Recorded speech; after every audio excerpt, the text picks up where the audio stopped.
Praise the lord. పునరుద్ధానుడైన యేసుక్రీస్తు నామములో మీ అందరికీ శుభాభివందనాలు. బాగున్నారా? యేసయ్య మీ అందరిని ఆశీర్వదించును కాక.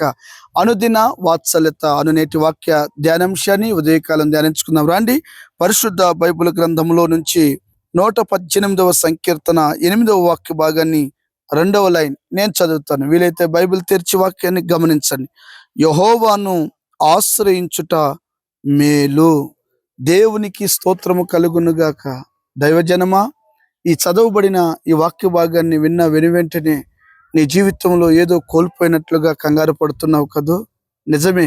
రాజులు నమ్మితే సిగ్గుపడిపోతావు, అధికారులు నమ్మితే సిగ్గుపడిపోతావు, కండబలం, గుండె బలం, ధనబలం కలిగిన వారిని నమ్మితే నువ్వు సిగ్గుపడిపోతావు. నీ ఉద్యోగాన్ని నమ్ముకున్నావా, నువ్వు సిగ్గుపడిపోతావు. నీ వ్యాపారాన్ని నమ్ముకున్నావా, ఒక్కొక్కసారి అది అభివృద్ధి కనిపించదు. నేనంట, సమస్తము నోటి మాటతో భూమి ఆకాశములను సృజించిన యెహోవా చేత మీరు ఆశీర్వదించబడిన వారు అనే వాక్యం ప్రకారము నువ్వు దేవుణ్ణి ఆశ్రయించగలిగితే నీ జీవితాన్ని విచిత్రంగా నా దేవుడు నడిపించగలడు. దేవునికి స్తోత్రము కలుగునుగాక. ఎవరిని నువ్వు ఆశ్రయిస్తున్నావు? ఎవరి మీద నువ్వు ఆధారపడుతున్నావు? ఏవండి, కుటుంబం చూస్తే పెద్దది, అన్నలు చూస్తే మిలిటరీలో ఉన్నారు, కానీ చిన్నవాడేమో అరణ్యంలో బ్రతుకుతున్నాడు. ఎంత దారుణమైన పరిస్థితి! దావీదు జీవితంలో ఎన్నెన్నో ప్రతికూలమైన పరిస్థితులు. కట్టుకున్న వాళ్ళే, ఏమండి, కన్న వాళ్ళే అతన్ని వెలివేశారు. ఒంటరిగా బ్రతుకుతున్నాడు దిక్కులేని చోట. కానీ ఎవరిని ఆశ్రయించాడో తెలుసా? యేసయ్యని ఆశ్రయించాడు.